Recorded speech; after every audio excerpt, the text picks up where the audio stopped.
आज रात crime patrol Dastak में देखिए। नेहा प्लीज हमें तो बताओ क्या हुआ है स्कूल में। कुछ नहीं होगा, बस तू अपना मुंह मत खोलना।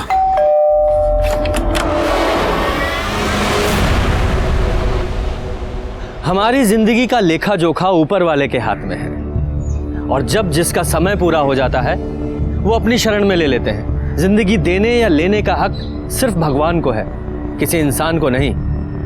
नमस्कार, मैं senior inspector Ranjeet Thakur, crime patrol Dastak में आपका स्वागत करता हूं। यह केस मेरे पास तब आया था जब मैं लखनऊ में पोस्टेड था। एक स्कूल प्रिंसिपल आशा शर्मा, जिनकी जलकर मौत हो गई थी। क्या यह सिर्फ एक हादसा था या हकीकत कुछ और ही थी?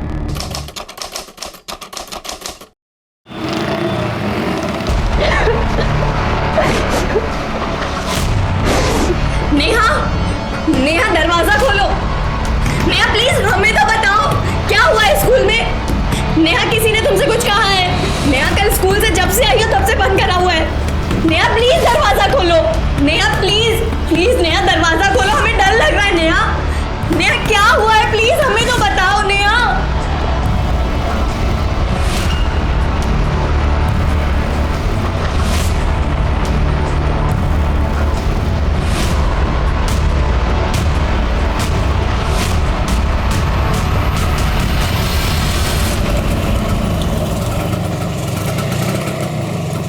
आशा मैडम, एक बार मेरी बात सुन लीजिए। मैं सच कह रहा हूँ, इसमें दीपक की कोई गलती नहीं है। अनिल जी, आपके बेटे को मैंने खुद रंगे हाथों पकड़ा है।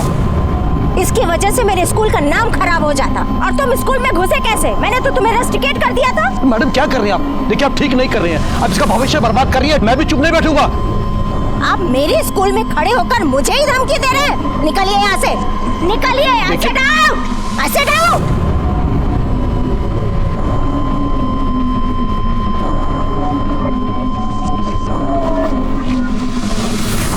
पापा, अब क्या होगा? कांड करने से पहले सोचना चाहिए था। क्या कर रहे हो तुम लोग यहाँ पे? जाओ अपने क्लास में। मैडम, आपने कुछ ज़रूरी मीटिंग के लिए कहा था, तो मैं सारे टीचरों को बुला लूँ? नहीं शुक्ला जी, मैं बताती हूँ आपको बाद में। अभी आप जाइए। जी।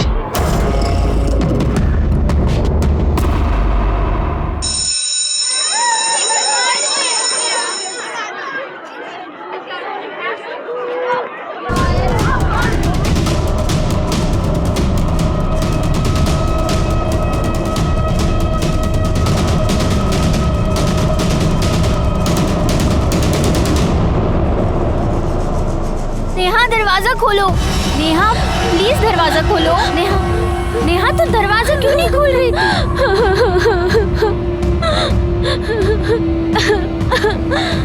क्या हुआ है बता मुझे। दीदी मुझे बहुत डर लग रहा है। पहले मुझे ये बता कि तेरे साथ हुआ क्या है। किसी ने कुछ कहा है तुझे?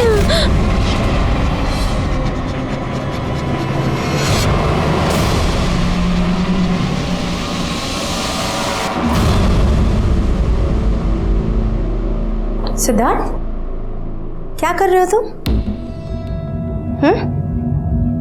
कुछ पूछ रही हूँ तुमसे, क्या कर रहे हो तुम इस समय? तुम्हारा दिमाग खराब है क्या? हाँ, रोज दुकान बंद करके घर चले आते हो दोपहर में।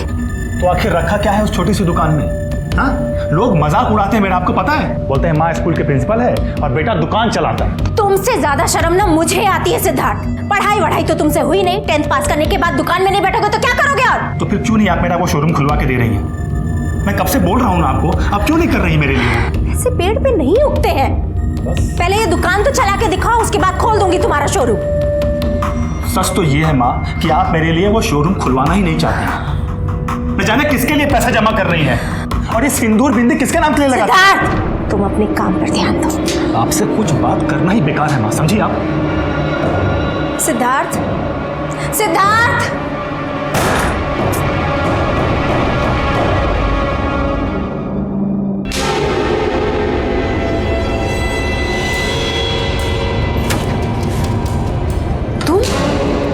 तुमको मना किया है ना कि यहाँ पे मत आया करो।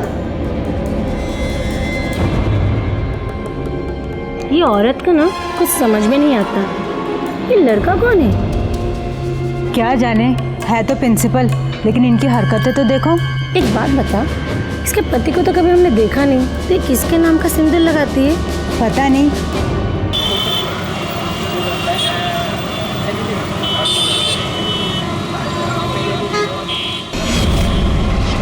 भैया ये ऐसे किनारे लगाइए तो।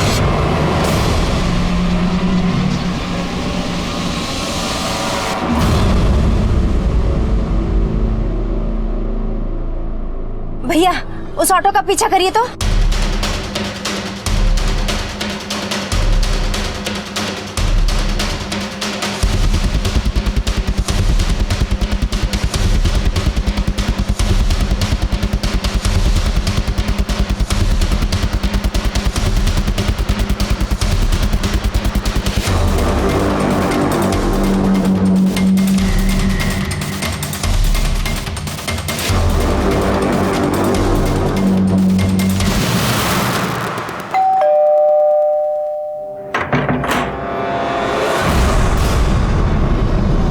आशा तुम?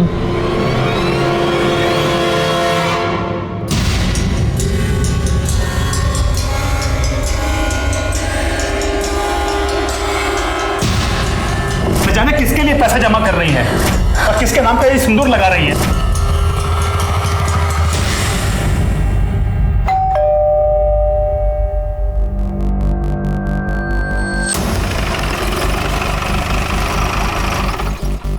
हटिए। बॉडी कहाँ है? किचन में।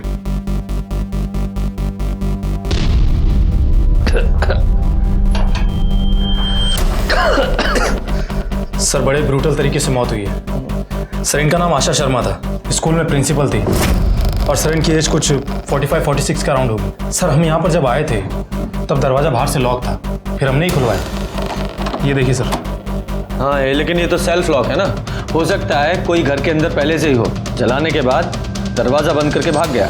माँ माँ माँ माँ माँ रुको। माँ भगवान। आप इनके बेटे हैं सिद्धार्थ? कहाँ थे आप? मैं सर अपनी शॉप पर था, मुझे मेरे पड़ोसी का फोन आया, तभी मैं भागता हुआ इधर आया। भगवान। पासवान, बॉडी को पोस्टमार्टम के लिए भेजो, फॉरेंसिक को बुलाओ और घर की अच्छे से जांच करो। सर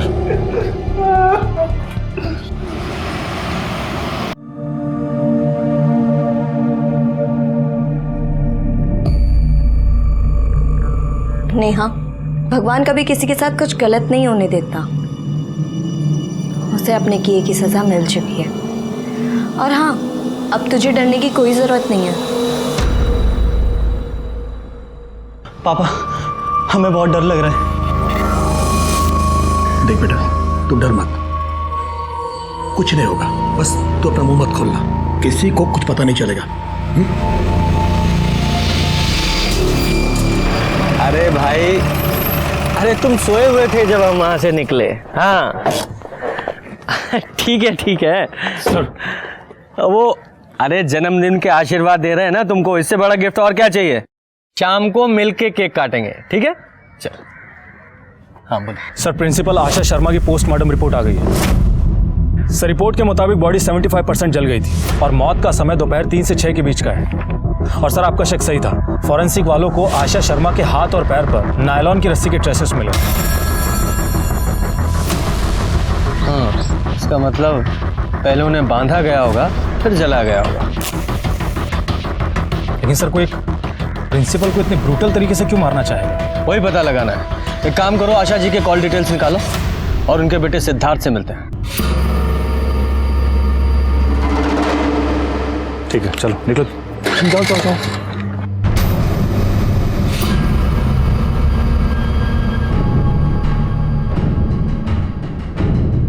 सर आप लोग इस वक्त यहाँ पे? हमें तुमसे जरूरी बात करनी है। अंदर बैठ के बात करते हैं। तुम्हारी माँ किसी हादसे में नहीं मरी थी, उनका खून हुआ है। क्या खून? सर लेकिन उनका खून कौन कर सकता है? ये तो तुम बताओगे ना। हम कैसे बताएंगे सर, हमको तो कुछ पता ही नहीं कि उनका खून में हुआ था।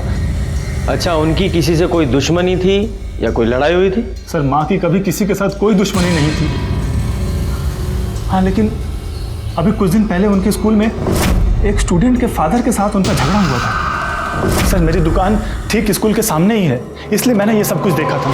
क्या हुआ था दोनों के बीच? सर प्रॉब्लम का तो पता नहीं, लेकिन वो अनिल अपने बेटे को लेकर के हमारे घर पे भी आया था माँ से मिलने के लिए। बोले कितना पैसा चाहिए मैं ला के दूंगा, लेकिन नाटक बंद कीजिए अपना। क्या हो रहा है यहाँ पर? अरे होना क्या है, तुम्हारी माँ का दिमाग खराब हो गया है। अरे छोटी सी बात का पतंगड़ बना रही है। जबान संभाल के बात करिए पहले आप। सिद्धार्थ तुम बीच में मत बोलो। कौन है ये आदमी? निकलो, देखिए निकलिए बाहर। ठीक नहीं कर रही आप। बाहर निकलिए। मैं अपने बच्चे का भविष्य बर्बाद नहीं होने दूंगा। देखिए आप ठीक नहीं कर रहे हैं मैडम, मैं अपने बच्चे का भविष्य बर्बाद नहीं होने दूंगा, मैं छोड़ूंगा नहीं, देख लीजिएगा। लेकिन एग्जैक्टली हुआ क्या था? सर एग्जैक्ट प्रॉब्लम तो मुझे नहीं पता, लेकिन शायद वो माँ को रिश्वत देने की कोशिश कर रहा था और माँ ने वो पैसे लेने से मना कर दिया। तो उसके बाद माँ ने हमें भी कुछ नहीं बताया। सर तुम ही ना बस अपना ख्याल नहीं रखती हो, नहीं क्या करना चाहिए ना, पता चला गया। हाँ। पापा पापा वो पुलिस आई है। क्या? चल जा, अंदर जा, जा। दरवाजा खोलो। जी अनिल जी से बात करनी है हमें, आपसे और आपके बेटे से आशा जी के बारे में बात करनी है। सर बड़ा दुख हुआ उनके बारे में सुनकर, लेकिन सर मुझे तो विश्वास ही नहीं हो रहा है, कई हादसे में उनकी मौत हो गई। उनकी मौत हादसे में नहीं हुई, किसी ने उनका खून किया है। क्या? खून? क्यों, आपको नहीं पता? सर मुझे तो वही पता है जो सब लोगों को पता है। ठीक है, मुद्दे पर आते हैं। आपका आशा जी के साथ झगड़ा चल रहा था ना, और आप धमकी देने उनके घर भी गए थे। कहीं आपने अपनी धमकी को कुछ ज्यादा ही सीरियसली तो नहीं ले लिया और आपने ही आशा जी को? नहीं सर, माना कि हमारे बीच में थोड़ी प्रॉब्लम थी, लेकिन सर बात इतनी बड़ी भी नहीं थी। तो फिर क्या बात थी? वो सर, मेरा बेटा पढ़ने में बहुत अच्छा है, लेकिन आशा मैडम कह रही थी कि इसकी अटेंडेंस कम है, इसलिए एग्जाम में नहीं बैठ सकता। तो सर मेरे बेटे का साल खराब हो जाता, इसलिए मैंने उनसे बहुत रिक्वेस्ट की। तो फिर वो कहने लगी कि एग्जाम में तभी बैठ सकता है जब मैं उन्हें 2 लाख रुपए दूंगा। बस सर इसी बात पे थोड़ी हमारी आपस में बातचीत हुई थी सर, बहस हुई थी। बेटा कहाँ है आपका? सो रहा है सर। कितने साल की उम्र है? 16 साल का। इतना छोटा भी नहीं है, और वैसे भी उसकी कुंभकर्ण की नींद नहीं है जो उठ नहीं सकता। जाइए, बुलाइए। गुरु की इज्जत नहीं कर सकते तो कानून की तो इज्जत कीजिए। बुलाइए।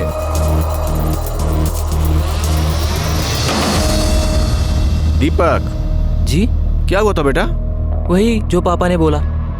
क्या बोला पापा ने? सर मैंने बोला ना सर, इसकी अटेंडेंस थोड़ी कम थी, इसलिए आशा मैडम बोल रही थी कि इसे एग्जाम में नहीं बैठने देंगी। वो हमसे पैसे मांग रही थी। कमाल है, लोग बाग अपने बच्चों को दूसरों के सामने बोलने के लिए प्रोत्साहित करते हैं और आप अपने बच्चों को बोलने ही नहीं दे रहे हैं। खैर, कल 3 से 6 के बीच आप कहाँ थे? मैं अपने घर पे था। क्यों, दफ्तर नहीं गए? जी नहीं। हमारी नजर आप पर और आपके बेटे पर रहेगी। शहर छोड़कर जाने के बारे में सोचना भी नहीं। ये क्या हुआ है? गर्म पानी गिरने से जल गया। जल गया? सर ये आशा जी तो बड़ी अजीब ही औरत थी, बच्चों को एग्जाम में बैठने देने के लिए पैसे मांग रही थी। मामला कुछ और ही लग रहा है। इन लोगों की कॉल डिटेल से पता करो कि कल ये लोग 3 से 6 के बीच में कहाँ थे, और ये भी पता करो कि इन लोगों ने कोई हाल फिलहाल में नायलॉन की रस्सी खरीदी थी क्या। आशा जी के घर पे जाओ, उनके आस पड़ोस में पता लगाओ कि उन्होंने उनके घर में किसी को आते जाते देखा था या कोई अजीब बात नोटिस की थी। और हाँ, उनके स्कूल में भी पूछताछ करो। नहीं सर, आशा मैम की तो किसी से कोई अनबन नहीं थी। इनफैक्ट वो तो बहुत ही अच्छे नेचर की थी, सबसे घुल मिल के रहती थी। कोई भी ऐसा दिन नहीं था जब वो स्कूल ना आए। लेकिन सर एक बात है, जिस दिन उनकी मौत हुई उस दिन वो स्कूल नहीं आई थी। सर आशा मैम सिंदूर बिंदी लगाती थी, लेकिन किसी ने उनके पति को नहीं देखा अभी तक। और सर हाँ, एक बात और, उनके घर पे एक मुस्लिम लड़का आता है हमेशा, पता नहीं वो लड़का कौन है। सर दीपक के पिता अनिल के घर के बाहर तो ऐसी कोई दुकान नहीं है जहां से नायलॉन की रस्सी मिल सके। सर अनिल और उसकी पत्नी कॉल रिकॉर्ड्स। सर जिस दिन आशा जी की मौत हुई थी उस दिन दोपहर को 3 से 6 के बीच में अनिल के मोबाइल की लोकेशन उसके घर की ही है। हो सकता है मिसलीड करने के लिए अनिल ने अपना फोन घर पे ही छोड़ दिया हो सकता है सर। और हाँ सर, हमने आशा जी के स्कूल में जाकर भी पता किया है सर, कुछ तो हुआ था सर। एक टीचर का कहना है कि आशा जी ने सारे टीचर्स को अर्जेंटली बुलाया था कुछ बात करने के लिए, मीटिंग करने के लिए। फिर उसके बाद में आशा जी ने मीटिंग कैंसिल कर दी। आपने कुछ ज़रूरी मीटिंग के लिए कहा था, तो मैं सारे टीचरों को बुला लूँ? नहीं शुक्ला जी, मैं बताती हूँ आपको बाद में। अच्छा, आशा जी के आस पड़ोस से कुछ पता चला? हाँ सर। सर आशा जी अधिकतर बात तो किसी से करती नहीं थी, लेकिन पड़ोसियों का कहना है कि आशा जी के घर पर एक मुस्लिम लड़का आया करता था। एक बात और सर, आशा जी सिंदूर बिंदी लगाती ज़रूर थी, लेकिन पड़ोसियों का कहना है कि आज तक उन्होंने उसके पति को देखा नहीं। हो सकता है कहीं बाहर काम करते हो, लेकिन अभी तक आए क्यों नहीं? सर वो 5 साल पहले ही हमें छोड़कर चले गए, लेकिन मेरी माँ अब तक उनके नाम का सिंदूर लगाती थी। कहीं इन सब में उनका हाथ तो नहीं है? पता नहीं सर, हम तो उनके टच में बिल्कुल नहीं थे। हमें कुछ नहीं पता कि इसमें उनका हाथ है भी कि नहीं। कहाँ है वो अभी, कुछ पता? ये भी नहीं पता सर। और उन्हें ढूंढना इतना मुश्किल काम भी नहीं था। गवर्नमेंट जॉब में है, बिजली विभाग में है, लेकिन हमने कभी उनकी खबर लेने की कोशिश ही नहीं की। माँ ने ही कहा था कि जब वो खुद घर छोड़कर गए हैं तो उनके पीछे जाकर क्या फ़ायदा। नाम क्या है उनका? मदन शर्मा। अच्छा, तुम्हारे घर एक मुस्लिम लड़का आता है, वो कौन है? वो मेरा छोटा भाई है सर, अनुराग। मुस्लिम लड़का अनुराग तुम्हारा भाई, क्या माजरा है ये? दरअसल अब उसका नाम असलम है, वो कन्वर्ट हो गया है। क्यों कन्वर्ट हो गया है? सर पुराने घर से जब हम लोग यहाँ पर शिफ्ट हुए थे तो उसके कुछ ही दिनों के बाद वो। अनुराग, ये क्या कर रहा है? ये सब क्या है अनुराग? क्या कर रहे हो? पूछ रही हो कुछ? मैं कन्वर्ट हो गया अम्मी। क्या अम्मी? जानता था अम्मी आपको प्रॉब्लम होगी, लेकिन मैं ऐसी दोहरी जिंदगी नहीं जी सकता। अनुराग मेरी बात सुनो। अनुराग माँ एक मिनट। अनुराग देख मेरी बात सुन। उसके बाद वो चला गया, फिर कभी कभी वो घर पर आता था, और ये सब माँ को बिल्कुल ही पसंद नहीं था। और कौन कौन है घर में तुम्हारे? सिर्फ फैमिली में बचा ही कौन है? कहने को तो पापा हैं, अनुराग है, लेकिन कहाँ है सर वो? एक माँ थी अब वो भी नहीं। हमें अनुराग का कमरा देखना है।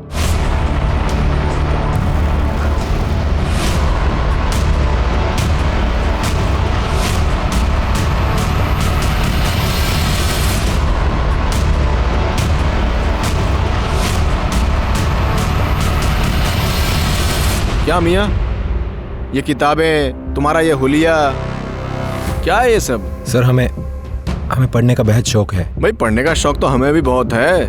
वेद पुराण से लेकर बाइबल, कुरान सब हमने पढ़ा है। ये किताबें ये तो किसी जिहादी ऑर्गेनाइजेशन की लग रही हैं। कहीं ज्वाइन करने का इरादा तो नहीं है? नहीं सर, हमारा ऐसा कोई मंसूबा नहीं है किसी भी ऑर्गेनाइजेशन को ज्वाइन करने का। हम तो बस ऐसे ही पढ़ रहे थे। अच्छा एक बात बताओ, पर ये कन्वर्ट क्यों हो गए तुम? सर ये सब हमने उनके कहने पर किया। मैं कुछ भी कर सकता हूँ। ठीक है, तो फिर तुम्हें कन्वर्ट होना होगा। प्यार के नाम ये भी सही। भाभी जान, मैं मेरे नुसरत के लिए कुछ भी कर सकता हूँ। सर हम नुसरत से बेपनाह इश्क करते हैं। अच्छा, और तुम्हारा ये बेपनाह इश्क तुम्हारी माँ को मंजूर नहीं था, इसलिए तुमने उन्हें मार दिया? नहीं सर, हमारे अम्मी का मानना ना मानना ये उनका पर्सनल डिसीजन था। हम अपने टर्म्स पे रह रहे थे, उनकी रजामंदी की जरूरत नहीं थी। हम उनसे बीच बीच में मिलने जाते थे, उनकी मौत से एक दिन पहले भी गए थे, मगर अपनी अम्मी के दिल में अपने लिए प्यार नहीं जगा पाए। सर हाँ ठीक है अनुराग, असलम आप जा सकते हैं। जी सर, आशा जी के कॉल रिकॉर्ड्स और लोकेशन डिटेल्स भी आ गए हैं। सर जिस दिन आशा की मौत हुई थी उस दिन सुबह वो स्कूल नहीं गई थी, बल्कि उन्नाव गई थी, और उसके बाद फिर वापस घर पर आ गई थी। और सर मौत से 1-2 दिन पहले आशा जी ने गैस एजेंसी में फ़ोन किया था सिलेंडर के लिए, और मौत वाले दिन सुबह भी फ़ोन किया था। हाँ, उस दिन मैंने एक सील्ड सिलेंडर वहाँ देखा तो था। पता करो वो डिलीवरी बॉय कौन था जिसने सिलेंडर डिलीवर किया था, और ये भी पता करो कि आशा जी उन्नाव किस लिए गई थी। जी सर।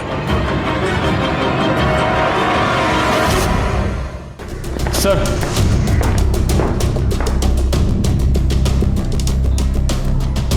सर इसने ही आशा शर्मा के घर पर गैस सिलेंडर डिलीवर किया था। नाम क्या तुम्हारा? सोनू माझी है साहब। लेकिन साहब हम कुछ नहीं किए हैं साहब, हम इनको बताए हैं, हमको पता चला कि वो जल के मर गए हैं साहब।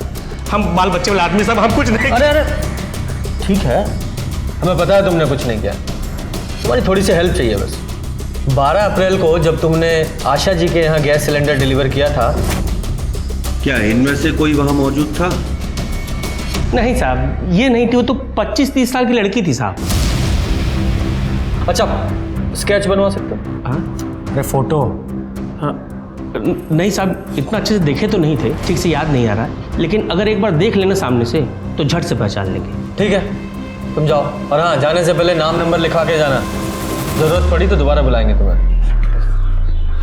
साहब ये सब 10 दिन में हो जाएगा ना साहब?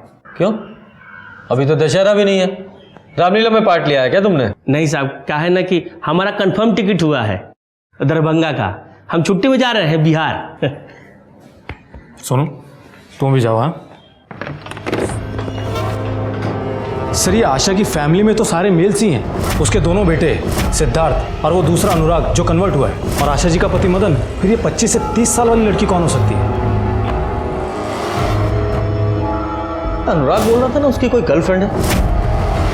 अनुराग और उसकी गर्लफ्रेंड को बुलाओ, हो सकता है आशा जी के मर्डर में उसी का कोई हाथ। नेहा चलो खाना खा लो। नहीं, मेरा मन नहीं है। मैंने बोला ना, अब कोई प्रॉब्लम नहीं है, प्रॉब्लम की जड़ खत्म हो चुकी है। चलो खाना खा। बोला ना मेरा मन नहीं है, जो हुआ बहुत गलत हुआ, मुझे नहीं खाना। नेहा। अनुराग। असलम। ठीक है, इनमें से आपकी गर्लफ्रेंड कौन है? जी है नुसरत, हमारी गर्लफ्रेंड, और ये हमारी भाभी जान हिना। ठीक है, आप इधर रुकिए, आप दोनों अंदर चलिए, साहब ने बुलाया, आइए। सर आपने हमें और नुसरत को बुलाया था? नहीं, बस वो हमको नुसरत से मिलना था और पूछना था कि जिस वक्त आशा जी के घर में आग लगी थी उस वक्त आप दोनों कहाँ पर थे? सर हम दोनों नुसरत के भाभी जान के घर पे थे, हिना शेख।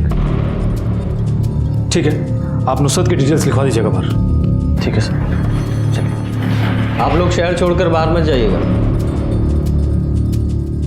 सर आप लोग हमारी अम्मी की कत्ल के लिए हम पर शक कर रहे हैं? हम सिर्फ अपना काम कर रहे हैं, और एक कहावत तो आपने सुनी होगी कि कई बार घर के चिराग से ही घर में आग लग जाती है। जाइए। चलिए।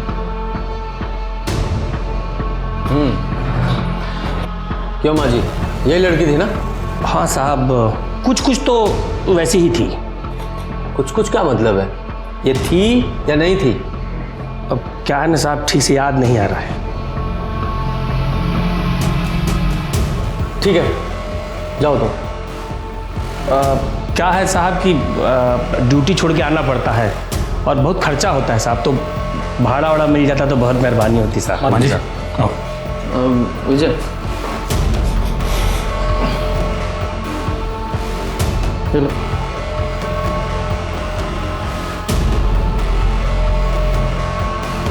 विजय, इस अनुराग और नुसरत पे नजर रखो और इन दोनों की कॉल डिटेल्स भी निकालो। जी सर। अरे सर क्या आप कंप्लेंट कर रहे हो सर? अरे इतना सा लड़का था सर, हमारी आंखों के सामने से हमारी बाइक लेकर चला गया सर। नहीं सर, आप चलिए और हमारी बाइक दिलाइए सर, मैं नहीं जानता सर। क्या हो रहा है ये? क्यों शोर मचा रहे हो? सर, इसकी बाइक चोरी हो गई है और पिछले कुछ दिनों से इस एरिया में काफी बाइक चोरी हुई हैं। हाँ तो कंप्लेंट तो लिखानी पड़ेगी ना, शांति से बैठो और पहले कंप्लेंट लिखाओ। Sorry sir. पासवान, सारे सिग्नल्स को अलर्ट करो और उनकी सीसीटीवी फुटेज भी चेक कराओ, और जितनी बाइक आज तक चोरी हुई हैं सबका आरटीओ से क्रॉस वेरिफिकेशन कराओ।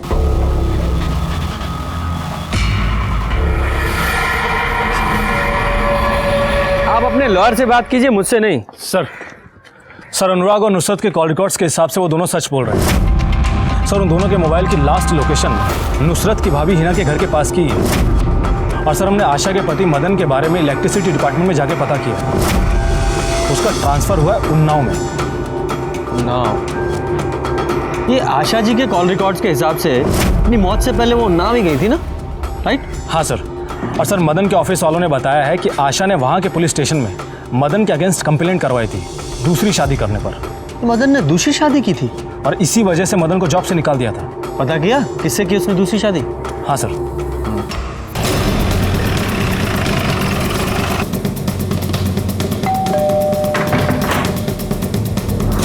मदन जी है? नहीं, वो तो नहीं है। कहीं अंदर तो नहीं है? सर आप चाहे तो अंदर देख सकते हैं, वो नहीं है। कहाँ गए? पता नहीं। आप उनकी पत्नी हैं या ऐसे ही साथ में रह रही हैं? सर ये आप क्या कह रहे हैं? उनकी पत्नी आशा शर्मा ने उनके खिलाफ कंप्लेन लिखवाई थी।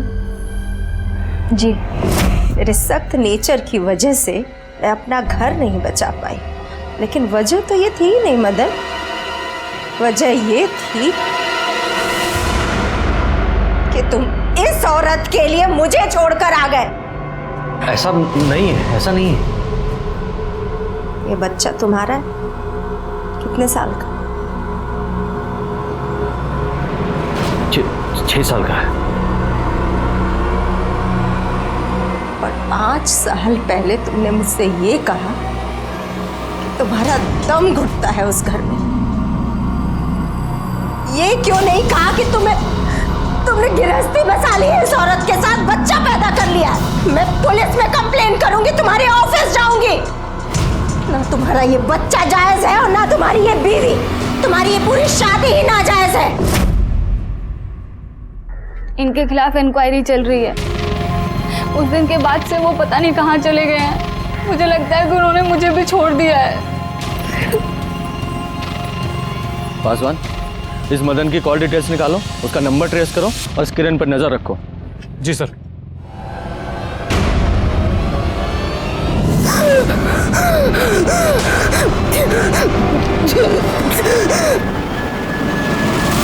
सर मदन का फोन उस दिन से ही स्विच ऑफ है जिस दिन आशा शर्मा की मौत हुई थी, और उसके फोन की लास्ट लोकेशन भी आशा के घर के एरिया की ही है, और वो भी उस वक्त की जिस वक्त आशा को जलाया गया था।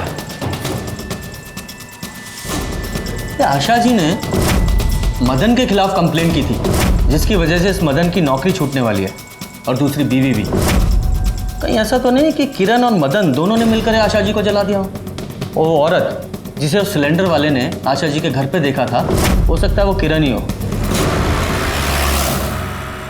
जब तुम्हारी जरूरत थी तो पहले शादी की, बच्चे पैदा किए, अपनी लाइफ को पूरा एंजॉय किया आपने, और अब इस उम्र में अपनी पहली पत्नी के होते हुए उसे धोखा देकर अपने से आधी उम्र की लड़की के साथ तुमने दूसरी शादी कर ली, और जब पहली बीवी ने कंप्लेन की तो मार डाला उसे।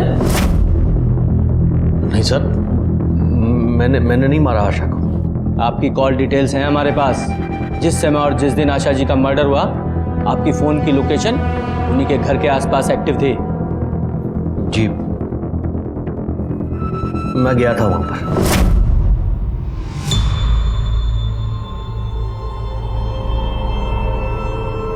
भाई साहब एक मिनट, ये इतनी भीड़, ये पुलिस, क्या हुआ यहाँ पर? मैडम यहाँ आशा शर्मा रहती थी, जल के मर गई। मैंने अपना फोन स्विच ऑफ किया और मैं वहां से निकल गया सर। झूठ बोल रहे हैं आप। आपने गुस्से में आशा जी का कत्ल किया, और यही नहीं, आपकी वो दूसरी पत्नी किरण, वो भी इसमें शामिल है। किरण का इससे दूर दूर तक कुछ लेना देना नहीं है सर। वो तो पता चल ही जाएगा। माँ जी, ये मदन जी हैं, आशा जी के पति,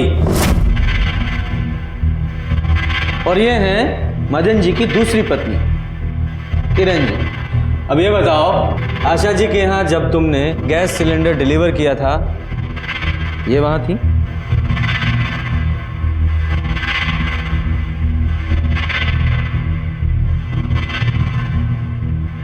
हाँ साहब, यही होगी साहब, क्योंकि जो दूसरे घर में आग लगाए उसे किसी दूसरे को आग में झोंकने में कितना वक्त लगेगा?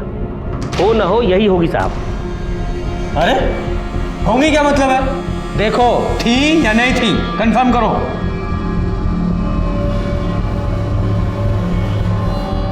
साहब लग तो वही रही हैं, लेकिन पक्के तौर पे कह नहीं सकते। यही हो सकती है साहब, और कौन करेगा? पांडे लेके जाओ इसे, जाओ। पासवान सर।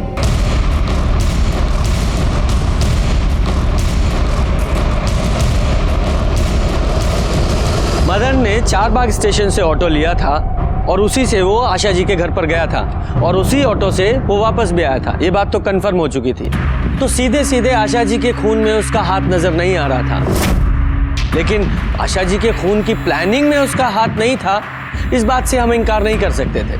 आशा जी के केस में हमारे सामने बहुत सारे सस्पेक्ट्स थे, लेकिन मुझे लग रहा था कि मैं और भी दिशाओं में देखने की जरूरत थी। विजय, एक काम करो, ये आशा जी के स्कूल में एक बार फिर से जाके पता करो, क्योंकि ये काफी स्ट्रिक्ट थी। हो सकता है किसी स्टूडेंट का एंगल सामने आए।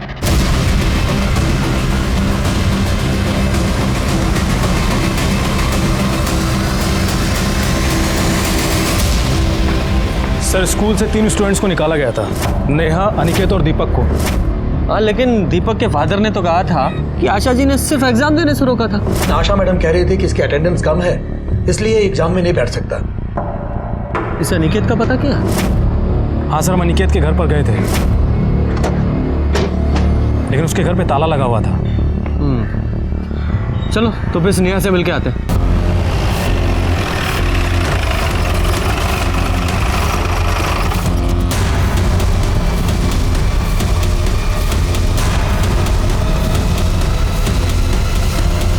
क्या हुआ है?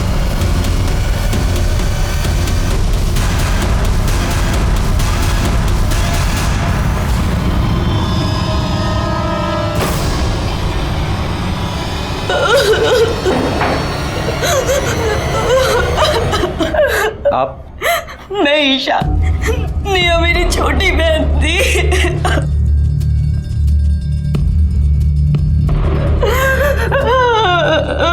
आप कहाँ थी जब ये सब कुछ हुआ? आज मैं ऑफिस से जल्दी आ गई और जैसे मैं घर में आई, नेहा, नेहा कहाँ है तू?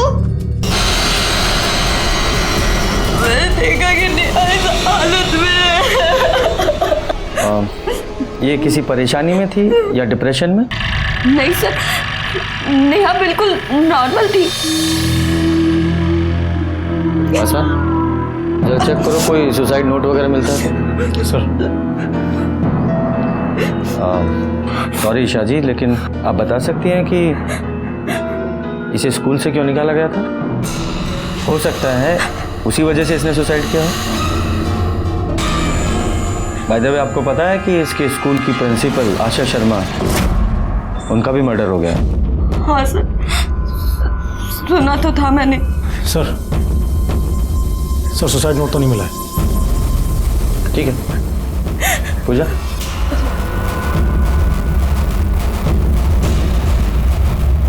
आसान बॉडी को पोस्टमार्टम के लिए भेजो और पता करो कि ये नेहा, दीपक और अनिकेत, इनमें कोई कनेक्शन है क्या? सर नेहा की पोस्टमार्टम रिपोर्ट आ गई है। ठीक है, अंदर आओ। सर, बॉडी पर स्ट्रगल का कोई भी मार्क नहीं है और मौत फांसी लगने से ही हुई है। इसका मतलब ये सुसाइड ही था? Yes sir.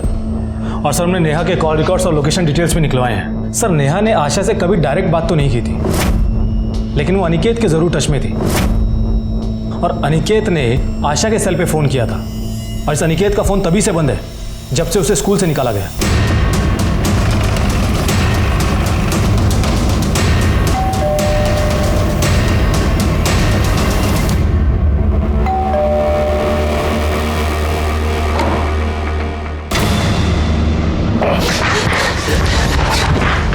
कहाँ भाग रहे हैं?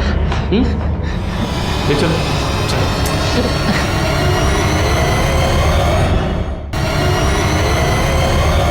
ये सब क्या है? गलती हो गई सर। सर, इस फाइल में उन सारी बाइक्स के नंबर्स हैं जो पिछले कुछ दिनों में इस एरिया में चोरी हुई थी। इतनी छोटी उम्र में बाइक चोरी करते? नहीं सर, वो आशा मैडम को पैसे देने थे। वो मेरी प्रिंसिपल है। प्रिंसिपल हैं? हाँ, उन्होंने ही मुझे कहा था 2 लाख रुपए लाने के लिए। मेरे पास तो इतने पैसे थे नहीं सर, इसलिए चोरी की हुई बाइक को बेचकर मुझे पैसे देने पड़े। पैसे क्यों मांगी थी उन्होंने? कुछ गलती हो गई थी सर, और मैम ने कहा कि अगर पैसे नहीं दिए तो स्कूल से एक्सपेल कर देंगी। तो पैसे देने तुम उन्हें ऊपर जाते थे? मतलब आशा जी का मर्डर हो गया है। क्या मर्डर? सर मुझे पता भी नहीं, मेरा फ़ोन बंद था और सिद्धार्थ भैया भी इतने दिनों से पैसे लेने आए, उन्होंने मुझे कुछ नहीं बताया। सिद्धार्थ? जी, मैडम का बेटा। उन्होंने ही मुझसे कहा था कि मैम को पैसों की ज़रूरत है और अगर मैंने उन्हें पैसे दे दिए तो मुझे माफ़ कर देंगे। ये बाइक चलाने का आइडिया भी सिद्धार्थ भैया का ही था। क्या सर बकवास कर रहा है ये? सर ये झूठ बोल रहा है, मैंने इससे कोई पैसे वैसे नहीं लिए। क्या सबूत है तुम्हारे पास? अरे रिकॉर्डिंग है इसके पास में तुम्हारी, सुनाओ जरा रिकॉर्डिंग। हाँ सिद्धार्थ भैया, मैंने मेरे माँ से बात कर ली है, लेकिन तुम्हारी मैम मान ही नहीं रही है। उनको 2 लाख रुपया किसी भी हालत में चाहिए। लेकिन इतने पैसे मेरे पास नहीं है। एक काम कर, बाइक चोरी कर और उन्हें बेच। सर हम मानते हैं कि हमने इससे पैसे मांगे थे, वो दरअसल हम अपने उस छोटे से दुकान से खुश नहीं थे, हम कुछ बड़ा करना चाहते थे सर, इसीलिए हमने इससे पैसे लिए थे। तुमने ही तो अपनी माँ को नहीं मारा? नहीं नहीं सर, अरे ये क्या कर रहे हैं आप? हमने अपनी माँ को नहीं मारा है सर, वो तो हम बस इसकी मजबूरी का फायदा उठा रहे थे और कुछ नहीं। मजबूरी? क्या मजबूरी थी तुम्हारी?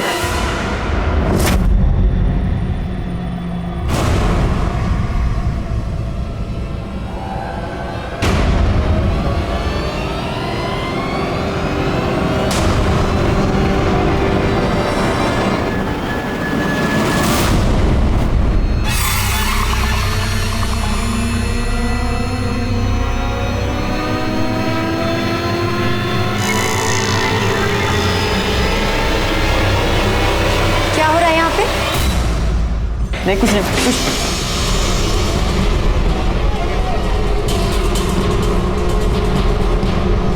ये सब करने आते हो तुम लोग स्कूल में? हाँ? डिस्गस्टिंग। और नेहा तो पढ़ाई में तो तुम्हारा मन लगता नहीं है, यही सब करने आती हो तुम ना? तुम खुद अपना वीडियो बनवा रही थी? I am so sorry ma'am, मुझे नहीं पता था ये वीडियो बना रहा होगा। लेकिन तुम्हें ये तो पता था कि तुम क्या कर रही हो, और वो भी स्कूल में? मैं तुम तीनों को एक्सपेल कर दूंगी। सर मैंने आपसे कहा ना सर, मैंने आशा जी को नहीं मारा सर। सर मैं डर जरूर गया था, इसीलिए तो मैं बार बार आशा मैडम से रिक्वेस्ट कर रहा था। वो मोबाइल का है जिससे आपके बेटे ने वो वीडियो बनाई थी? सर आशा मैडम ने वो मोबाइल लॉकर में रख दिया था, तो मैंने पियून को पैसे खिलाकर उसे निकलवाया, वरना मेरा बेटा फंस जाता सर। लाइए मोबाइल दीजिए वो। लेकिन सर मैंने वो वीडियो डिलीट कर दिया उसमें से। उस डिलीट वीडियो को कैसे रिकवर करना है हमें अच्छी तरह से पता है। लाइए मोबाइल दीजिए।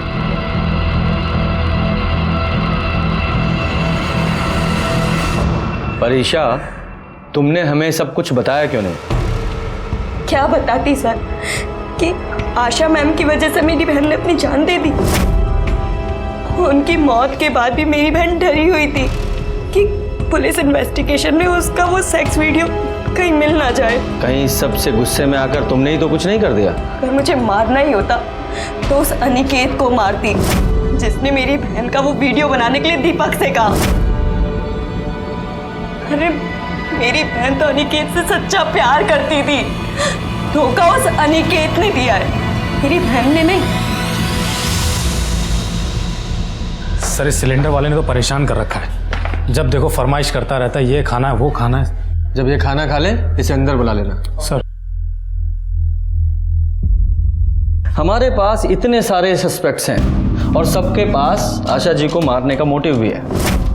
लेकिन सर मांझी तो कह रहा है कि कोई 25 से 30 साल की लड़की थी। हाँ लेकिन आशा जी को हाथ पैर बांधकर जलाया गया था और ये काम कोई अकेली लड़की नहीं कर सकती। हो ना हो कोई दूसरा भी था। सर खाली बिरयानी कैसी थी? ठीक ही थी साहब, थोड़ा तीखा कम था। क्या है कि हमको तीखा बहुत पसंद है। अब इन सबको ध्यान से देखो और देखकर बताओ, जिस दिन तुमने आशा जी के घर में सिलेंडर डिलीवर किया था वहां इनमें से कौन सी लड़की मौजूद थी?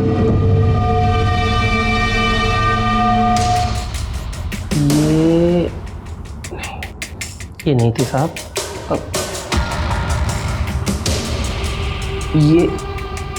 ये भी नहीं थी साहब। क्या है ना साहब कि अब इतना सारा फोटो देखकर हमारा दिमाग ही काम नहीं कर रहा है। निकलो। निकलो यहाँ से, जाओ। मजाक लगा रखा है तुमने यहाँ? पुलिस इंक्वायरी चल रही है।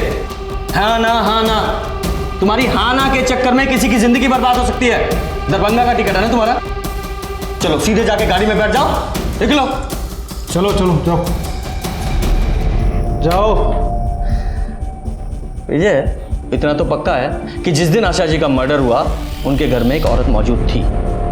एक काम करो, मर्डर वाले दिन के 3 से 6 के बीच की उनके घर के आसपास जितनी भी औरतों के मोबाइल एक्टिव थे सबकी लिस्ट निकालो। सबकी? हाँ, थोड़ा मुश्किल है लेकिन हमारे पास कोई ऑप्शन नहीं है।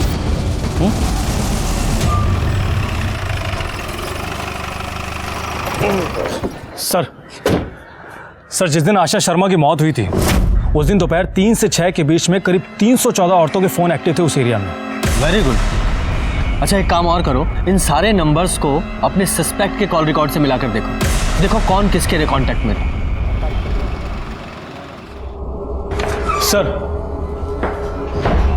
सर पता चल गया है।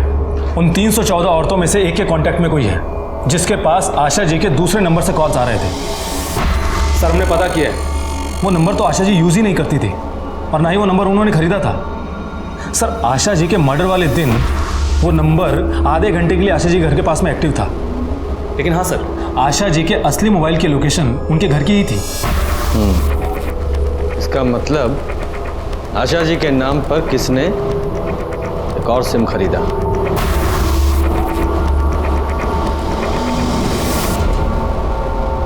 हाँ तो बोलिए हिना भाभी जान, आपके मोबाइल पर आशा जी के दूसरे नंबर से कॉल कैसे आया?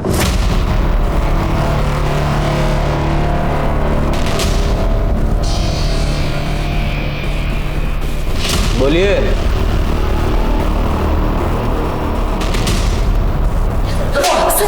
सर रुक जाइए, हम बताते हैं।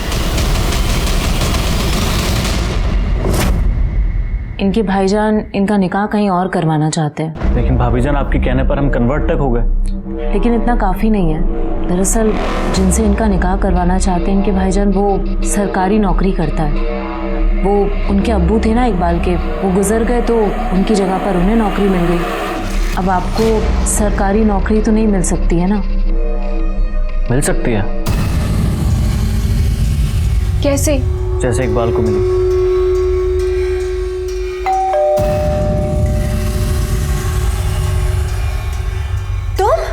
अम्मी हमें आपसे कुछ बात करनी है।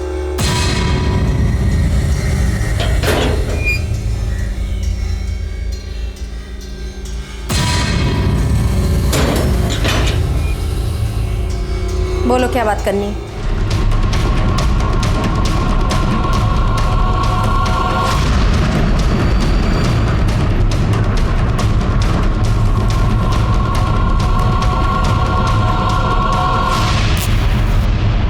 सर मेरी क्वालिफिकेशन अच्छी है, मुझे उनके नाम पर अच्छी नौकरी मिल जाती। मुझे बस उनकी सरकारी नौकरी चाहिए थी सर। मेरी अम्मी से कोई दुश्मनी नहीं थी।